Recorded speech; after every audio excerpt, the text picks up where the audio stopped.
There we go. We had 1, 2, 3, 4, 5, 6, 7, 8, 9, 10 yeas, 1 nay. Thank you. Secondly, I wanted to point out something to the homeowners here. I've heard these arguments before. I understand the notification and that if there's a notification problem, that needs to be worked out.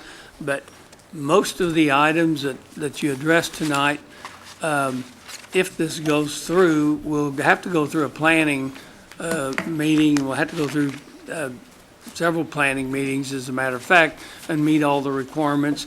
And that is where you have a lot of impact on whether or not you're going to have the drainage correct, whether or not you're going to have what size of lots, how many of them, those kind of things all take place in planning, not in the zoning. This, saying we're going to zone this one way doesn't mean that we're going to put X number of houses on there, because there are rules and requirements as to what they have to meet, and the Planning Commission has the opportunity to adjust those as they go forward. So I just wanted the people to be aware that this is not the end of the line. Whatever happens on this is not the end of the line where you can have comments put in and work agreements with the developer, whatever you can. So I'll let that go, but I think that's the correct situation with the stuff they've brought up, right, Sydney? The traffic, the size of the Yes, lots sir, and those things. that's where you would look at, make sure they meet all the standards for drainage, traffic, utilities. Thank you. Mr. Canulat? Mr. Morone, will you please step up? Yes, sir. So the original proposal was apartments. That's correct. And how many apartments could have y'all possibly put on that 21 acres? A little over 300. So you would be looking at 600-700 people at a minimum. That's correct, Going in and out of there. on the 20 acres, that's correct. All right. And right now, the re-proposal is to go to single family, That's correct. and you're still going to have to meet the requirements of the drainage, the planning, and the traffic, and everything else that goes along with it. That is correct. Now, the part that interests me is the piece between where you want to put the new single-family homes and the existing residents. That would be, what, another 60, 70 acres? It ain't got to be perfect. It's just, More than that, I would say it's probably just over 100 okay, acres. over 100 acres. And the plan that the PUD still holds to this day, will the new phase of that be similar to the first two phases of the original development? That's correct. By and large, between this site and Phase 1, it is lot sizes that are very similar to what is in Phase 1. It's over 1,000 feet away from the site that we're talking about. So y'all will have to apply and get the canals dug and cut. That's correct. So the original residents, you're going to have a buffer, another buffer of probably 2 more sections like y'all have now, separating y'all from where they want to do the marina and the garden homes. Seems like, that's it, thank you. Thank you. Seems like to me there's some confusion on where we're kind of really at with this, with some of the people. Were all y'all even aware that a marina was already zoned? Are we allowed to speak? Just yes or no? No. Just let them, I want to know if they knew. Marina, apartments, no. No. There's no apartment in the original plan. All right. So normally, when someone comes to us and they want to downsize, that's usually a pretty good thing. From everything I've seen and heard, this is an advantage for y'all downsizing. The apartments were definitely not the way to go. And as far as the marina comes in, what should happen is we should be able to plan the roads better to make sure that we don't have people stuck on the highway and blocking the highways where people are getting hit by motorcycles and cars and things. So that should be a plus too. So I find it very interesting that they're willing to downsize and what they're asking for, they're not originally going to get. They got a lot of hurdles. They might say they have 100, 110. By the time it gets through all the phases, it could be 80 or 90. I mean, who knows? So that's all I got to say. Thank you. Thank you, Mr. Chairman. I have a question of Sydney, and Sydney, more of a statement, okay? And this is not aimed at your department, okay? I'm talking the future. And I know you just mentioned it, but I think that this is a situation through no fault of the homeowners or the developer, where the location of the property is quite a distance from, where the entrance to the current subdivision is. The very fact that there's a long distance between the two makes it more likely that signage might not be seen. We could probably say that wouldn't be unusual, okay? So we've talked about this before, and I know you mentioned about the GIS with the assessor, but what time frame are we looking at to be able to get mailed out notification, especially when we have this distance issue like this, where it's not property going right up next to another subdivision, but really property that's quite a ways down from a good bit of the subdivision? Can you give me an idea? I would have to get an estimate from the assessor's office on Okay, when they expect to finish that process. I know they've been working over a year and have a limited portion of the parish done. It's a lot of lots to digitize and geo-reference to make them accurate. And so, we can look at, try and find out that information and get to the council, just so you have an idea of what time frame we're talking Yeah, about. I mean, if you can just forward that to Don so he can forward it to us, I would appreciate it. Mr. Marone, I'm looking at the documentation that's given out, okay? And while I do realize that my question, Mr. Chairman, is going to be a planning question, it's not intended to be a planning question. It's tied into the zoning issue here. Mr. Marone, I'm looking at the first floor being pretty much not an occupied floor because of the height regulations required by FEMA. That is correct. Okay. The second floor would be the first floor, or as you say in here, the second floor, and then we have the third floor. That is correct. Is it an absolute that the developer is going to do the unoccupied first floor, an occupied second floor, and an occupied third floor? It is an absolute that there would be an unoccupied first floor, because that's necessary to meet the FEMA regulations and the parish regulations for our base flood elevation. Right. And so that the first livable floor, if you will be the second floor. I do not contemplate that the developer would mandate that there be a third floor, if you will. They will have that opportunity, but I don't imagine that would be mandated.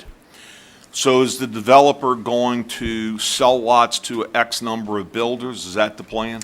That would likely be the plan, yes. Okay. In conjunction with selling directly to homeowners. Thank you. Mr. Grove.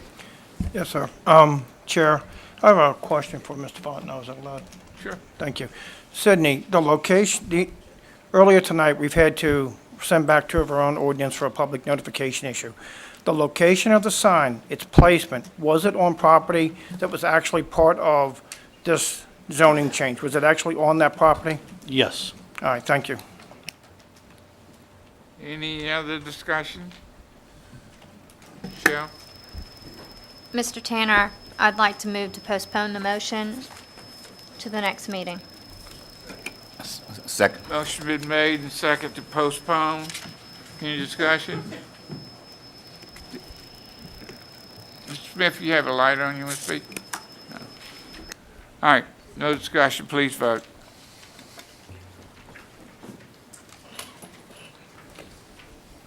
Motion is unanimous, no one absent. Okay, this motion is postponed, I assume will be heard at the next council meeting? And agenda review also? No?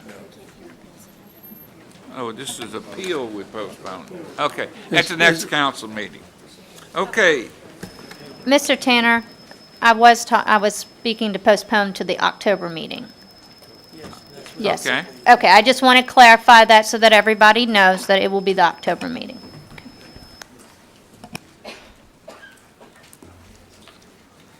do we need to vote on that again? Okay, all right. Any other business that we're gonna go to ordinances for adoption? Ordinance calendar number 5428, ordinance to amend and reenact Chapter 18, Articles 3 and 4 of the Parish Code of Ordinances relative to St. Tammany Parish Planning Commission and Zoning Commission, introduced 7/9/15, postponed 8/6/15. Mr. Bellisario. Mr. Chair, we had a work group meeting with some citizens, a couple of zoning commission members, and our staff, and we made a considerable number of changes to the proposal. Therefore, I would make a motion now to reintroduce, and then, excuse me, Mike? That's correct, Mr. Bellisario. Because the proposed amendments They're substantive. from that group were substantive, it would be necessary for the council to consider amending the ordinance and reintroducing it as amended. Right, that's correct. And what I plan on doing, Mr. Chair, is on September 23rd, I'm contemplating having a meeting where we'll put out some type of notice for the work group.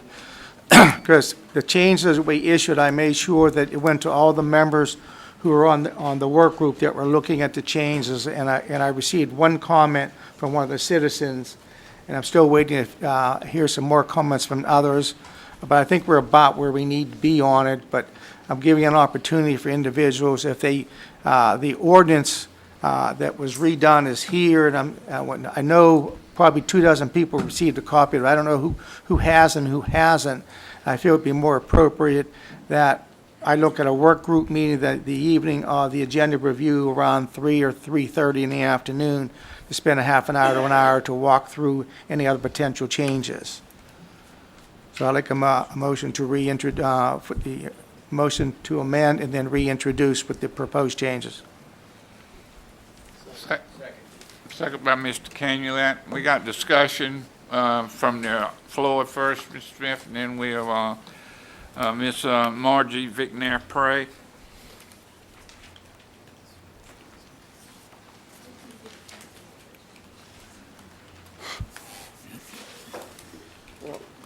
Margie Vicknair-Prey, Lacombe, Louisiana. I am very happy to hear that, Mr. Bellisario, that you've worked with some input and made some changes. Just reading over, knowing what was coming up with this resolution or ordinance, it made me very upset because the fact that it included things like not allowing people to wear T-shirts to planning meetings and not allowing people to, basically the rights of the First Amendment. I mean, the things that are discussed in this ordinance are many First Amendment rights that are not something to be taken away by a parish council. They're given to us by the Constitution of the United States. And to just lightly think, oh, it's okay, we can say people can't hold signs or wear T-shirts, or people can't applaud when they like something. That I would think you guys, representing the people, would want feedback to know when people were happy with your decisions, unless you're afraid they're not going to be very happy. But if you think they will be happy, you would want that feedback. And I would say to all of you that you need to consider this. I mean, these are First Amendment rights you're dealing with, and you're talking about taking away. And I think you need to look at that very carefully before you go ahead with the thing as it was written before, for sure. I have not seen the new version, and I would love to see that. In fact, I would love to be on the work group. Anytime you have an opening, I'll volunteer. We're up here earlier with Eagle Scouts and teaching Eagle Scouts about they take oaths of loyalty and trustworthiness and helping others, and I mean, that's what the scouting program is all about. And I feel like we need to present to them an example of what it means to be a good citizen and to be loyal and trustworthy and do what we're supposed to do. And I would like to see all of us here representing that to the youth of this parish so that they can grow up to be good citizens and do the right thing. Thank you. Thank you, Margie. I think that you're going to like this ordinance that you got in your hand a lot better than the one we had. Good. Good. I'm glad to hear that. Thank you. Mr. Tannen, just as someone who participated in the drafting of the ordinance from day one, may I make a comment real quickly? A short one. I just wanted the council to be aware that at no time ever in this entire process was it ever proposed that the citizens of this parish's right to First Amendment free speech was ever, quote, prohibited, okay? What was proposed, and what is still proposed, is to authorize the chairman of the zoning commission and the planning commission to control his or her meeting. And should the audience use methods that make the meeting potentially out of control, it gives the chairman authority to maintain order of the meeting. And that is all that it is ever proposed to do. Some of the language did need to be tweaked a little bit because arguably perhaps it did go too far in trying to describe what type of activities were going to be considered potentially disorderly. But like you said, I believe we have addressed it to everyone's satisfaction. Yeah, let's wait and see the comments that they have with the ordinance as it's, that we've written it now, and then if we still have opposition or what have you, we can look at that. I encourage you, if you have some recommended changes, you get them to Mr. Belisario. I know we, Mr. Belisario and I, and the Savant, and who else? Steve. We had Steve, and we also had, Marty Goo. we had 3 residents in the last work group meeting. We had 2 zoning commission members in that meeting.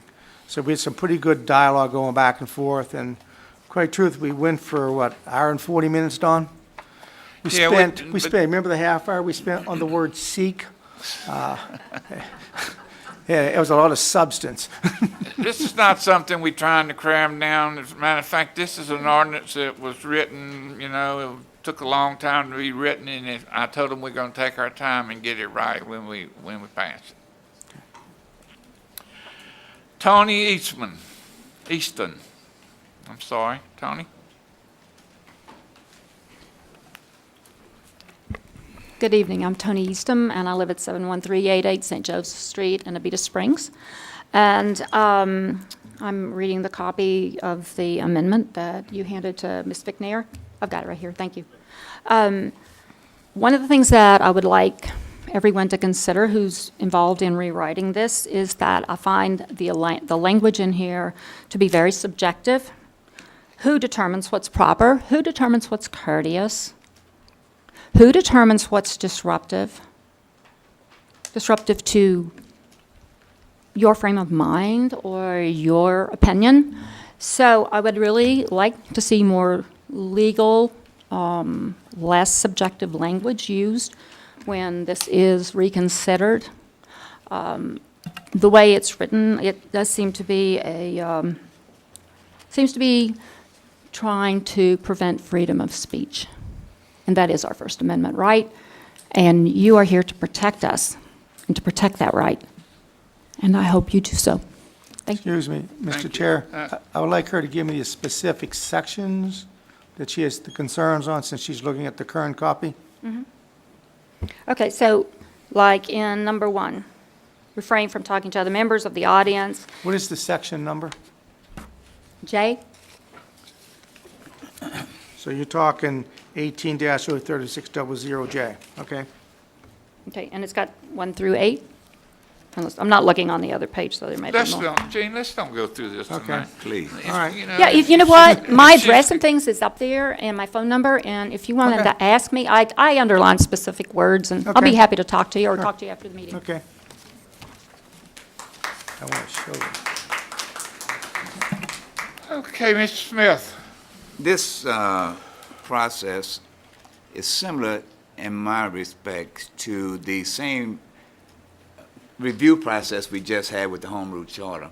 And the difference is it's an amendment, but it takes on the complexion of a review of a process that is critical, in my opinion, because it has to do with one of the premier components of our parish government, and that is land use. Part of my question was answered already when, and that was what was the composition of the work group that's been working on this, and I would suggest that we may want to look at maybe revising or opening up the composition of that work group as we move forward also. And I don't really have a question, but I think we really need to have a serious look at this and not be in a great hurry to make these revisions and these changes to this this particular planning and zoning process, because it is critical now, and it will be after this is said and done as well. But once again, my question was pretty much answered on the composition of the work group, with that suggestion to Gene and whoever else is on the front end of that we look at maybe opening up that work group to some other folk. We'd be glad to have anybody that wants to come. TJ, you were a member of the work group.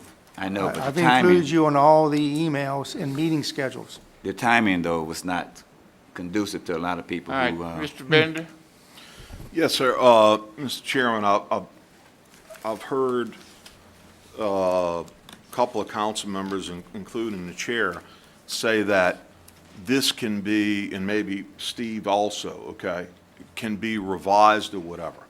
But I think I'm absolutely correct. We're voting on the verbiage as it sits here tonight, correct? No, we No, we're not. introduced it.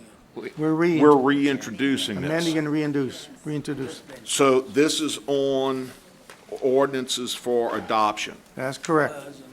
and we're reintroducing it for what We're reason? amending and reintroducing. Excuse me. Substantive Amending- changes. Excuse me, let me listen to the chairman, please. Good, thank We you. are amending the ordinance and reintroducing, as we have changed the ordinance substantially. Okay, so my question is, what changes that I have the whole packet. You have the, I have the whole packet that is this ordinance. Look at the strikeouts. I have looked at the strikeouts. Okay.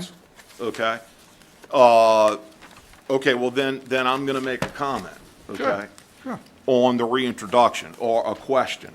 And, Mr. Chairman, if you want to give it to a member of the committee, that's fine. I'm fine with what, the work that the committee and the citizens have done. I just want, since we're amending and reintroducing, item 28, question, refrain from carrying, wearing, or otherwise bringing in any objects, clothing, handheld signs or placards, messages into the building auditorium where the planning meeting is to take place, et cetera. Okay? That is not struck out, correct? And that is in the body of what is being reintroduced as amended. Excuse me, Mr. Chair, I don't think that's correct, Mr. Bender. If you're looking at the version of the ordinance that is within your meeting packet, that is not the correct version. No, that's correct. Well, If- why am I looking at an incorrect version? Excuse me, sir. If you look in front of you, there should be a copy of the ordinance that is the one that is to be reintroduced as amended. If you look at the front page of it, I'm looking at 54288. you will see at the heading of the first page, reintroduced by, well, that will now be Mr. Belisario. That is a version, it's a 19-page document stapled with a heavy staple with calendar number 5428AA. AA? Right. And the Okay. reason that version and the packet version is different is because these proposed amendments were not concluded in time to place within the meeting packet for tonight's meeting. So that's why you were provided the hard copy. Gotcha. And Mr. Chair, with your approval, let me go on to say, because I think this will answer Mr. Bender's question. That's correct. The most recent, perhaps the most easiest way to see the proposed amendments is to look for those words that are in italics and either underlined as proposed new language or stricken through as proposed language to be stricken. Okay, and Mike, thank you for that, okay? I was just looking at my packet, so I appreciate that. So, Mr. Chairman, the only comment I was going to make, and if it's removed, and I don't want to take the time to read it and hold up the vote, but my only point was, we ourselves have meetings where, over the years, where people come in with red shirts or blue shirts or a circle with a line through it, okay? No big And, mouth. I mean, these shirt printers do a good business off of us, okay?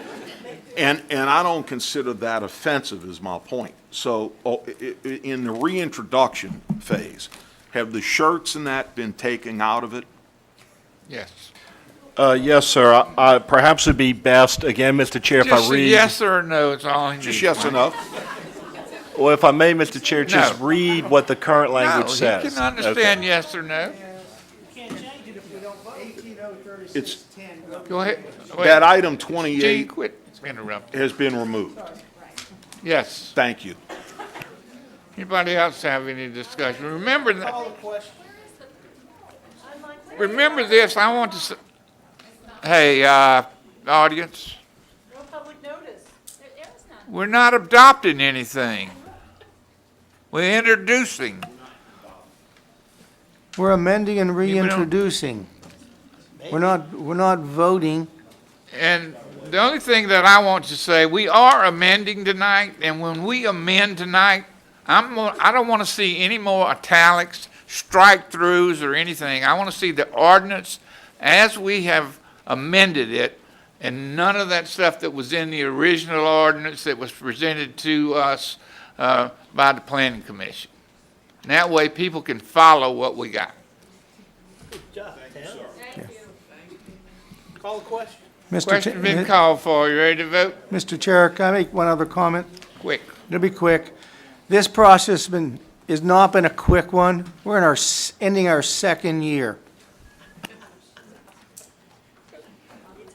All right, hearing any more discussion, we'll vote. Please vote. This is going to be to amend the ordinance and then reintroduce. Please vote. Motion is unanimous, no one absent.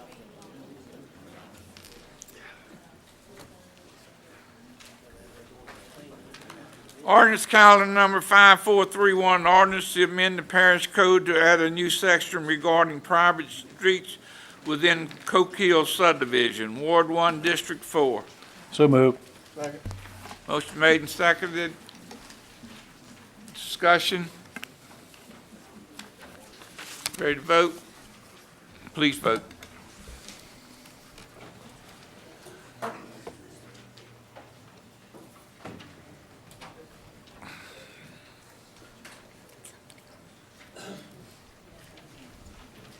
Mr. Bender?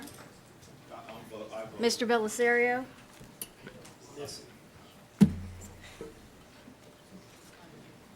Motion is unanimous, one absent.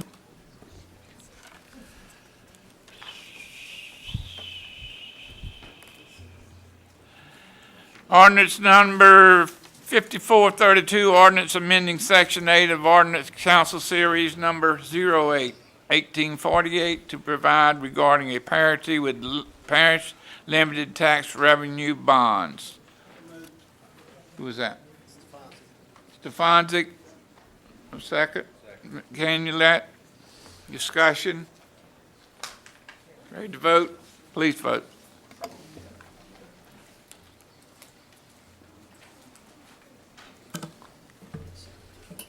Motion is unanimous, one absent. Ordinance adopted.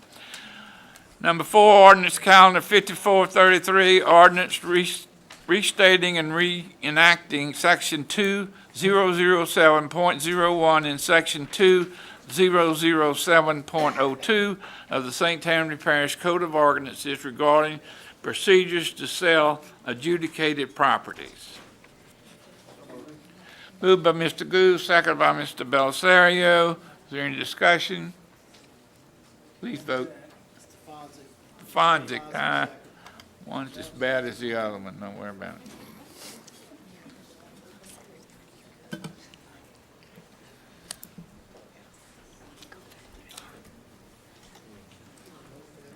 Are y'all voting?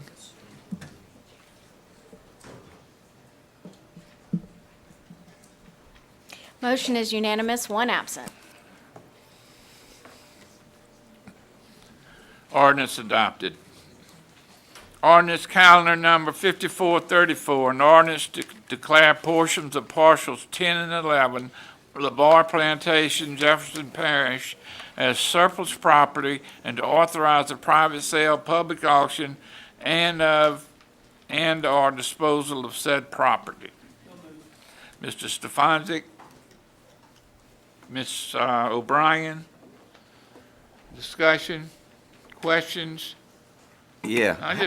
One thing I'd like to say, and I'll answer your question for you. This is a piece of property in Jefferson Parish that we obtained back when they started building the causeway and what have you, and we have absolutely no use for it. It's a very small piece of property. You came close, but I'll accept that. Any other discussion? Hearing none, please vote.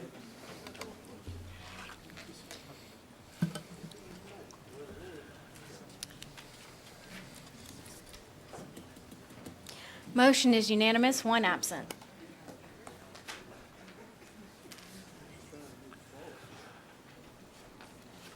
Ordinance adopted. Ordinance calendar 5435, ordinance to declare multiple tax adjudicated property as surplus property and authorize the parish to proceed with the process for the advertising and sale of such adjudicated properties. We need to amend and introduce per legal. Kelly? Yes, we need to amend to remove the last property listed on Exhibit A, assessment number 1280704377, and then reintroduce with the remaining properties as listed in your packet. Give us that in writing. Yes, sir. You gave it, okay. Mr. Canulat, Mr. Goo, any discussion? Please vote.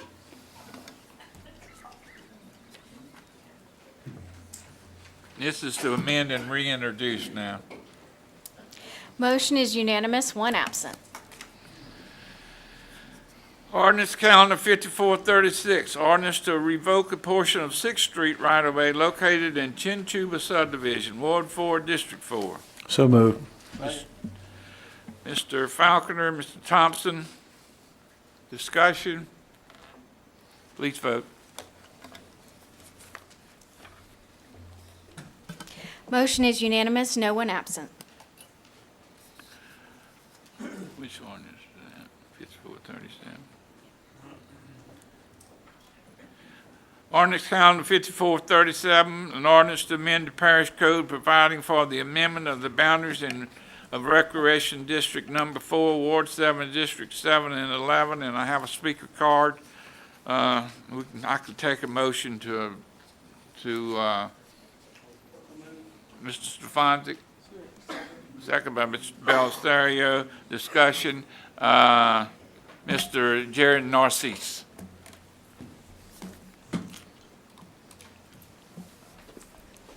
Gary Narcisse, 27223 Heltermees Lane, Lacombe, Louisiana.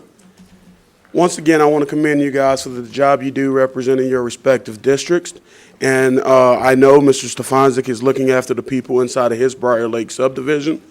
However, to take a possible $35,000 from a Rec District 4 at the time in a need area such as the little town of Lacombe is a huge, huge, huge disapportionment for our area.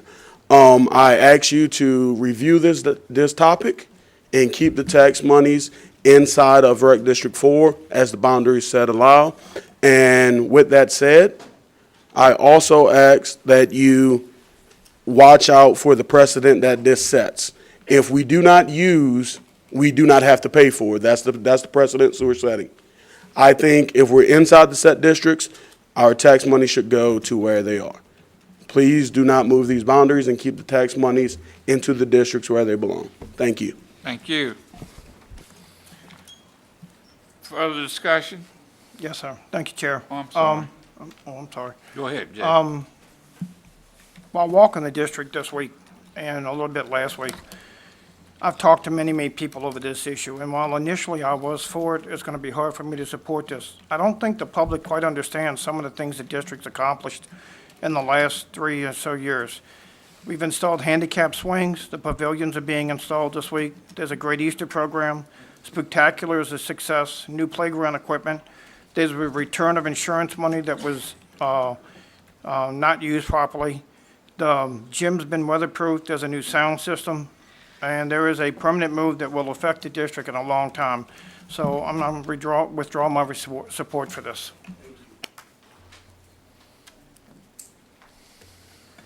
Mr. Stefanczyk? Yes, I put this on here because people started calling me, asking me to have them taken out of the district. And what's been interesting is that after the Briar Lake Homeowner Association told people to call me, I told you in a couple meetings ago, I had, in the first 3 days, 85 people call me and say they wanted out of the district. Well, that's almost all the people in the Briar Lake area. And Oak Mill, I had one person from Oak Mill call me and say, well, I'd like to remain in the district. And I said, okay, is there anybody else in Oak Mill? And then the people from Oak Mill started calling me and telling me they wanted out of the district. I understood that there was two things happened. One is a former colleague on this council went and put out a Facebook page requesting people to call me to have this removed off the agenda and to vote it down. And from that Facebook page, I never received one phone call asking me to change my position on this. And then I understood that there was a group that went through the subdivision campaigning for this and handed out a flyer that said, call Mr. Stefanczyk and have him remove it. I have yet to receive a phone call from anybody in either one of those subdivisions saying that they still want to be in this. So I've had almost all of them call me and tell me they want to be out. I have a hard time realizing there's probably not very many more people there that would even consider calling me if they've called me to tell me they want out. So I'm still supporting this. I believe it's the right thing for the people of that area. And I do understand that it does reduce some of the funding for Recreation District Number 4. But, and I know I had talked to Recreation District 4, the director and some other people, and they went to the Briar Lake homeowners meeting and said, well, we're in the future, we're thinking about building something in Briar Lake. And the people of Briar Lake said, we don't want something in here because you have to have public access to it. So I think that we need to understand when we have these kind of things that there's, if they were going to participate, they were going to participate in Lacombe, where most of the recreation facilities reside, and that's where they are today. So these people are my constituents. I think that I think I'm adhering to their wishes, and I think it's the right thing to do for them. So I'm going to, I think I've moved to adopt this ordinance already. So I ask for your support for the ordinance tonight. Any other discussion? Yeah, Mr. Chairman. Go, Mr. Smith. While I have no direct constituency in this recreation district, I choose to take a different perspective as I look at supporting or not supporting what's being asked of us here tonight, because I look at it as a global situation when we're talking about people of a certain area. Well, while this may accommodate people in one particular community of this entire recreation district, positively, there is a potential for a negative impact on someone else. And I would hope that the parties that are asking for this to be done would consider that, because you're talking about a recreation district, as I appreciate it, that has quite a bit of history up until recently, which was a fairly favorable record of performance. And so I think there's a lot of things that we can't talk about tonight in totality that would give an appreciation for what's going on here. But one thing in particular, I think that as the gentleman stated earlier, Mr. Narcisse, that we need to look at the impact that this is going to have on that recreation district if this becomes reality. And so I can't support it either, as it's formally stated. Any other discussion? Mr. Chairman, a quick question for Mr. Hand, okay? Mr. Hand? For Mr. Hand, yes. Terry, I don't have a problem with people wanting to be out or wanting to be in something, okay? My question is purely legal, and since I'm not an attorney, Steve's not an attorney, I'll ask the attorney. Can people just say in this ordinance, I want out, and we can actually vote to say, okay, you're out? The council has the jurisdiction over the boundaries of a district, any given district, Okay. rec district. So you can expand it or you can reduce it. At which any time? is the motion, correct, with the exception that if there is an outstanding bond, Right. you cannot. And This there are district- no outstanding bonds? That's correct. This district has Thank you. no outstanding bonds. Any other discussion? Ready to vote? Please vote.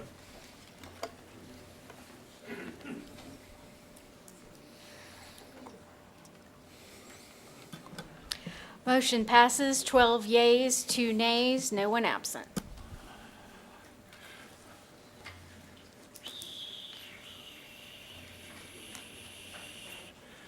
Ordinance number 9, ordinance calendar number 5438, ordinance amending the official zoning map to reclassify 4.61 acres from NC 6 to I2, Ward 9, District 14. Move to adopt.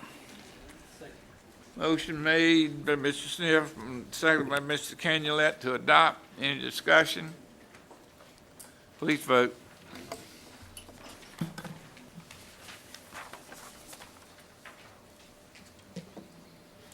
Motion passes 13 yeas, 1 nay, no one absent.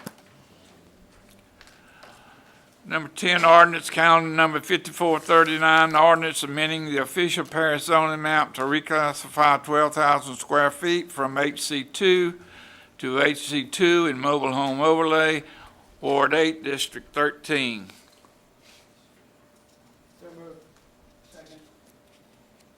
Motion made and seconded to adopt.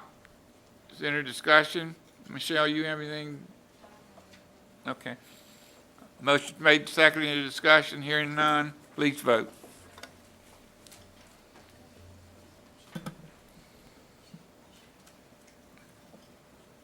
Motion is unanimous, no one absent. 11, ordinance calendar 5440, an ordinance amending the official parish zoning map to reclassify 12.5 acres from A4 and A6 to NC2 and, A to NC2 to A7 and NC5, Ward 1, District 1. So move. Who's second? Fred. Mr. Dean and Mr. Thompson, any discussion? Please vote.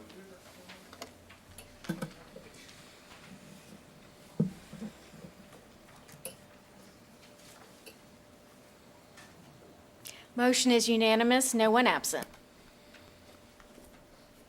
Ordinance calendar 5441, an ordinance amending the official parish zoning map to reclassify 13.72 acres from CB1 to MD2, Ward 3, District 2. Motion made second. Any discussion? Please vote.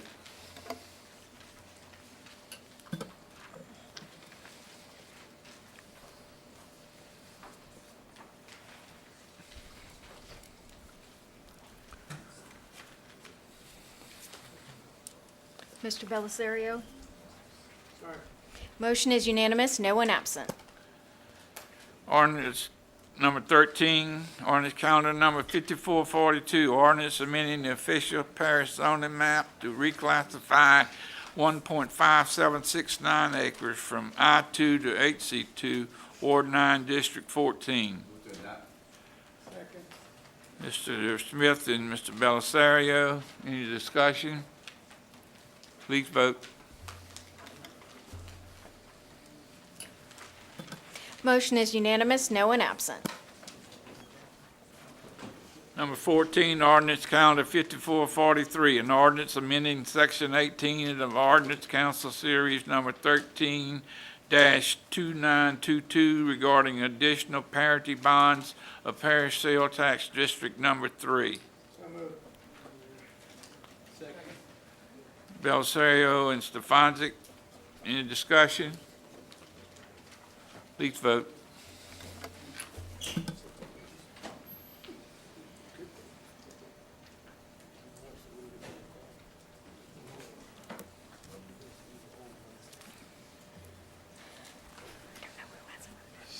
Mr. Smith? Motion is unanimous, no one absent. Ordinance number 15, calendar number 5444, ordinance to amend the 2015 operating budget, amendment number 7, introduced. Stefanczyk and Belisario, any discussion? Please vote.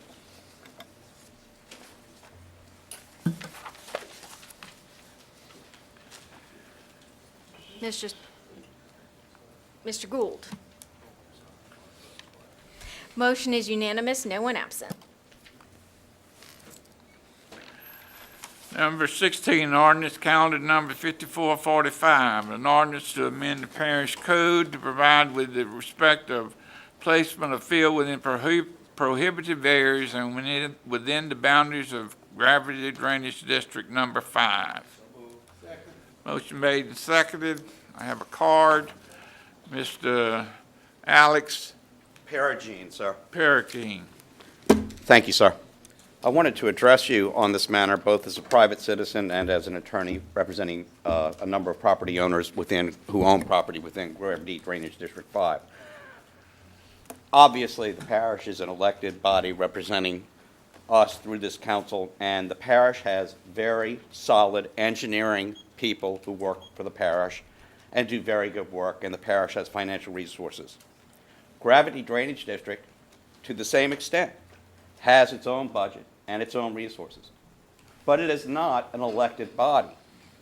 Late last year, the Drainage District comes to the parish asking for some extra money from the parish to do some extra design work, and we ended up with cooperative endeavor agreement in June of this year. Now we have this amendment sponsored by Mr. Gould, an officer of the Drainage District, and our main concern with this amendment is that it deals with, for example, the requirements related to installing subsurface drainage. The current law, in a very limited circumstance, says the parish can waive requirements for substandard drainage if the property owner hires his own licensed engineer, and that licensed engineer from the property owner meets with the parish's Department of Engineering, and both of them conclude that a waiver is appropriate. Then you, the parish, have the opportunity to waive a requirement. In other words, if to develop my property, all I have to do is move a little surface drainage a couple of feet, and everybody agrees it won't affect anything, we can waive the requirement. The amendment that's being offered today would eliminate that discretion, not parish-wide, but only in Gravity Drainage District 5. That is an example of an improper request that you, this council, abdicate your power to exercise discretion and to make decisions. Property owners have rights too. We have made it very difficult to develop. Some development is good, there's good development, some development is not so good. The critical point here is this. Right now, the parish has discretion to make some minor decisions around some engineering about drainage. Let the parish use its engineering. The parish engineers can consult with gravity drainage district engineers. That's their job. That is precisely what they should be doing. They don't need a law that says they have to consult with each other. And they certainly don't need a law that says they Your 2 can't minutes waive are up. requirements. Your 2 minutes up. Thank you, sir. Thank Any you. questions? Nope. Hold on. Mr. Chairman, I own property in this district. I'm going to have to recuse myself. Mr. Falconer recuses himself. Mr. Gould? Yes, sir. Mr. Chairman, last spring, we had a number of incidents where people went in and illegally filled on their property. One actually was on the Ponchatoula Creek at Highway 59, and the district actually reported it. You may know that the district has expended a lot of money to increase the floodplain because of the lost floodplain during the years past.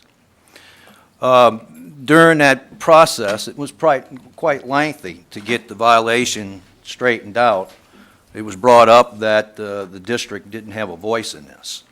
Okay, now the district, by parish ordinance, is required to comment on new development of any type over, say, 3 acres.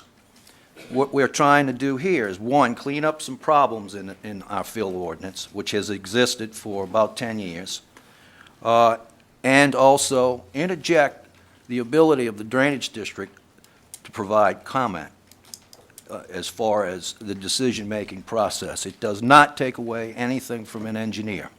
Now, with regards to the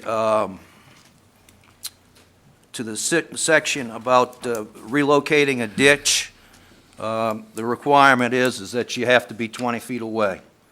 If you relocate the ditch within 20 feet of the foundation of a house, it has to be subsurfaced. There's a reason we did that, okay? And the reason is that we had to go back behind developers and builders who bought lots on the cheap, moved the ditch, and 3 years later, we're getting the calls to have to go in and put subsurface in to protect people's foundations. I got another one right now that we're going to have to deal with in Westwood. I chose to just put in the expressly prohibiting the waiver on that, which, by the way, it makes no sense whatsoever to make a waiver of something that you're trying to correct a problem. It makes absolutely no sense. And licensed engineers, you pay your bill, you get your stamp, okay? So this is being done to protect the people of this parish.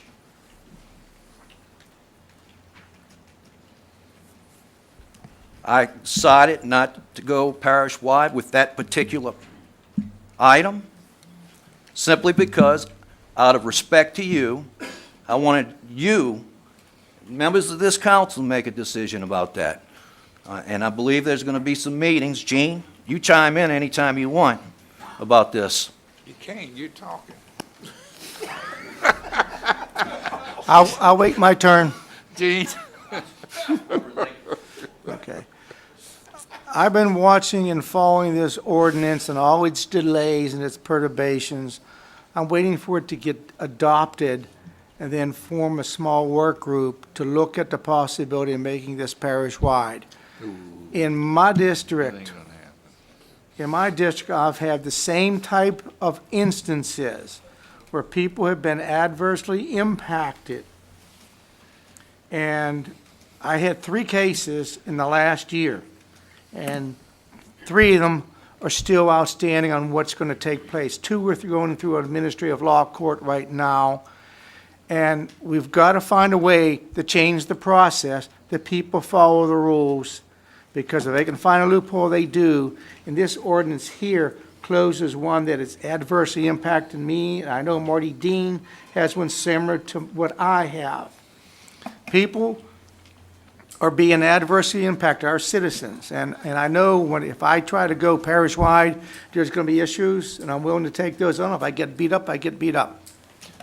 Mr. Chairman, I have some additional comments. Yes, sir. Okay, let's talk about under Section 9, fill in areas of special concern. Item B is dealing with violations. So I went in and we cleaned the language up some. We added the language, it shall be deemed a violation of parish code and shall be required to remove the fill. One of the games that we've been saying is that these people go in, they put the fill in, they cause problems to everybody else, reduce our floodplain, and then they want to play the game of negotiate. And frankly, that's been happening. The system that we have in place to take it, to follow this and keep this thing from happening in the future is not working in the way that it was intended to be. Additionally, it shall be the burden of the violator to provide proof of the pre-development elevations. The burden's got to be on them. It's not on us. We shouldn't have to take and prove that they screwed it up when we know they violated the law in the first place. Engineering shall direct the Department of Code Enforcement to issue the appropriate cease and desist order. It's more language. Engineering shall also notify GDD5 if the violation occurs within the district, and the district shall provide third-party review and comment. And by the way, the violator pays for that. Why should the public have to pay for that? You want to play these games, you want to take and violate the law, you start from the very beginning, all over after you take the fill out. Gene, you got that situation in your district. You got a guy, he just went in and spread it, just thumbed his nose at the parish. I'm going to call for the question. Go ahead. Well, I had a question. Ms. O'Brien, before we go sorry. to the question. Yeah, I have no problems with when someone violates the law, that we address that. But I was asked about this. There's concerns about the difficulty in developing and the changes that this has made or will make. Can you address that, please? Because there seems like the criteria to develop has been raised, and That's an incorrect perception. This fill ordinance has been in place for close to a decade, huh, Gene? And property's been developed under these ordinances, under this ordinance for quite some time. The only changes that are being made to this ordinance are the ones that I just gave you, that I just talked about. It's not raising the bar. It's raising the bar for the cheaters, I can tell you that. That's correct. Any other discussion? Please vote.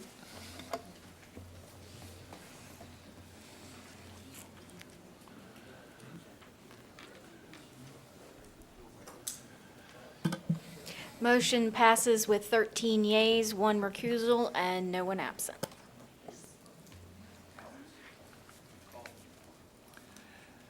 Number 17, ordinance calendar 5446, an ordinance to impose a 6-month moratorium on property south of Interstate 12, north of Highway 190, west of Highway 11, and east of Precinct Slidell 19 boundary line with unincorporated boundaries of Ward 9 and District 14. Move to adopt.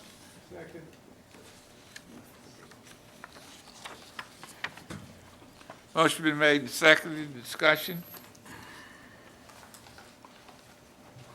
None. Mr. Smith? Please vote.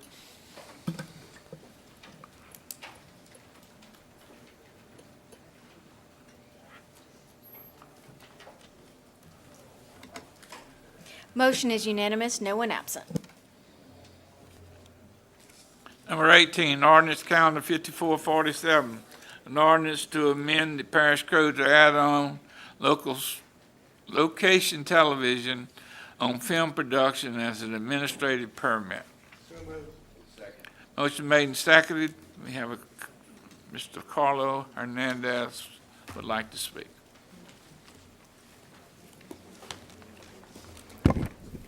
Thank you. Caller Hernandez.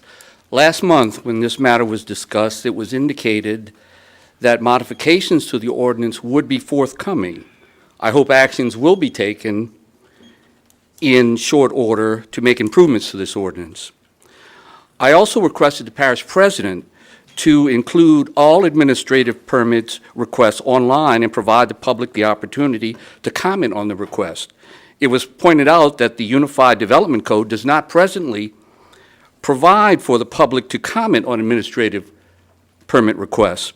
Therefore, the council would have to take action by ordinance in order to make such changes. I am requesting the council to adopt an ordinance or consider an ordinance providing administrative permit information online and giving the public the opportunity to comment on these requests before a decision is made. I would be happy to assist the council in such an endeavor. Thank you. Thank you, sir. Who made the motion? Mr. Belisario. Belisario? You seconded? This is in, Parish-wide? Any discussion on it? All those in favor, please vote. No.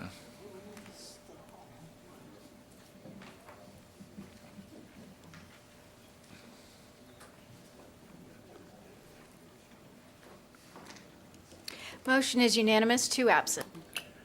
Ordinance calendar number 5448, an ordinance authorizing the parish president to enter a servitude agreement with CLECO for electric service to the parish communication tower, Ward 3, District 3. Mr. Thompson and Mr. Falconer, any discussion? Please vote.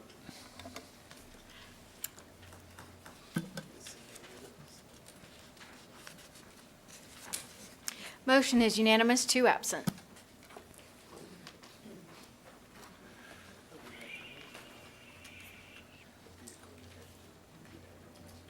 Are we on the last one? Yes. Ordinance calendar 5449, an ordinance to amend the 2015 operation budget, amendment number 8. Mr. Stefanczyk, Mr. Belisario, any discussion? Please vote.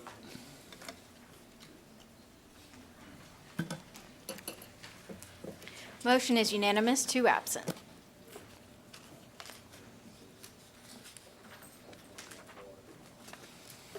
All right, appointments, resolution to appoint David Howe to replace John Salmons, who resigned to the board of directors for the St. Tammany Parish Fire District Number 7. District 6, 7, and 11, Mr. Stefanczyk moved. Second by Mr. Belisario. Any discussion? Please vote. Mr. Chairman, while the vote's being taken, if you could allow me in the discussions and other matters, I have one matter that's not on the agenda. It's just informational. If you would put me in after that before we go into executive session, I'd appreciate it. Do what?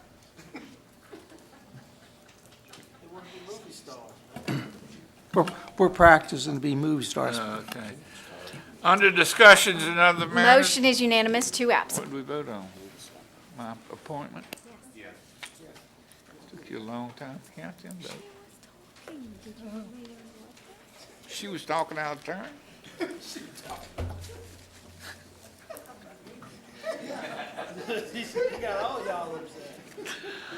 All right, discussion and other matters. Motion to refer to zoning commission for recommendation the proposed rezoning of 4.4 acres from A1 and rural overlay to A2 and rural overlay with mobile home overlay, Ward 2, District 2. Motion by Mr. Sharp, seconded by Mr. Thompson. Discussion. I have a card. Oh, it's $46.27, Carlo.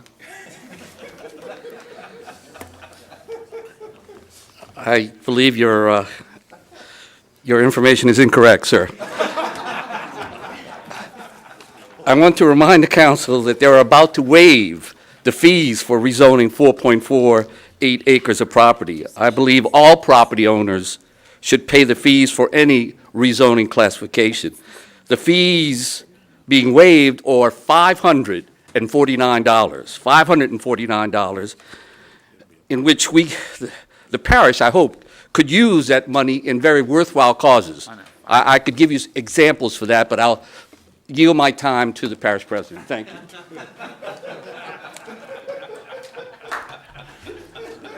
I don't need his time. Thank you. Please vote. Did we vote? No.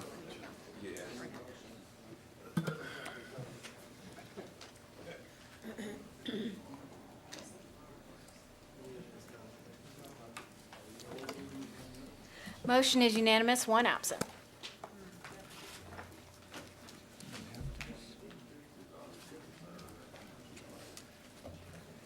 Discussions and other matters. Ms. Brister. Yes, thank you, Mr. Chairman.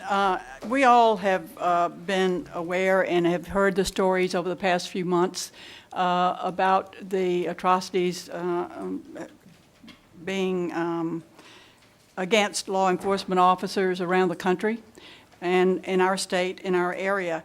So we have come up with an idea, and we came up with it this morning, and we've moved forward. So I just wanted to kind of give the council an idea of what we're doing. You'll be hearing more about it, and I didn't want it to come as a surprise.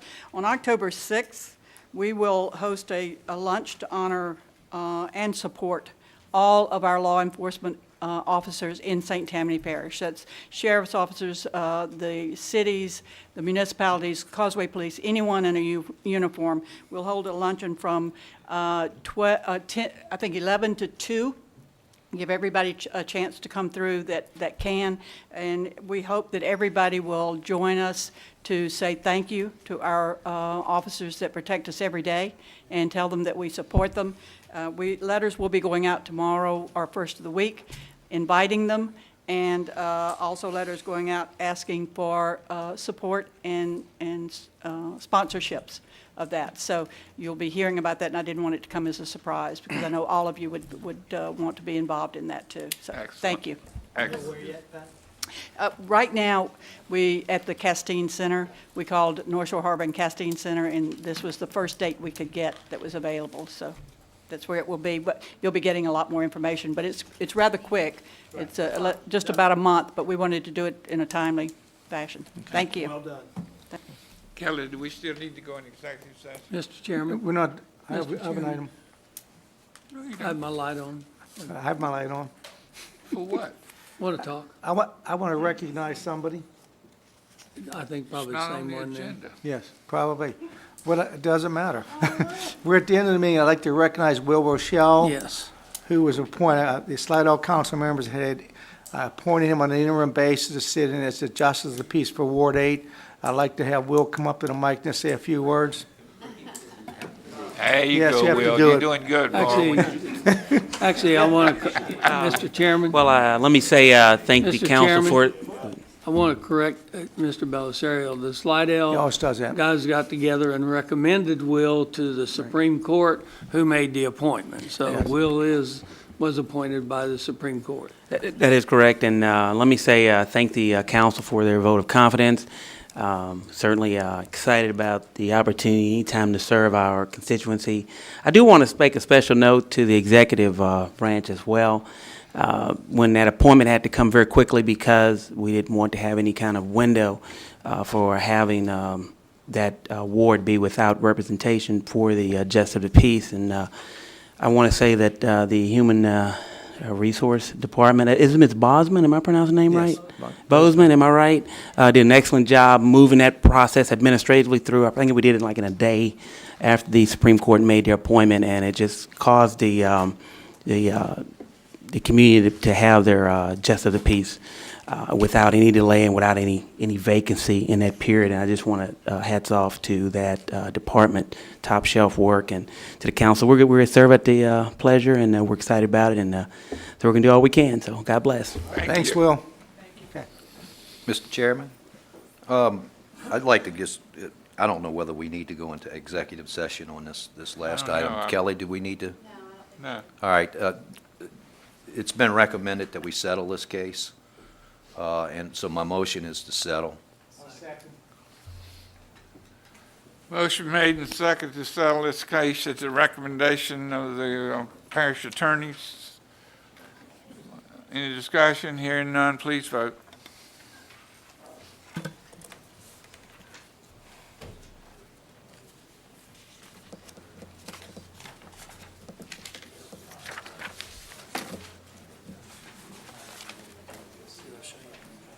Mr. Stefanczyk, Mr. Bender, Ms. Blanchard, Mr. Smith.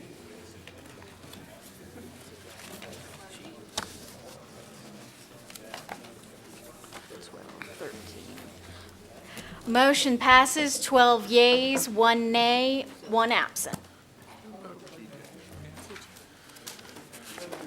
All right, hearing no other business to be brought before this body, we will stand in adjournment until the special meeting on September 23rd.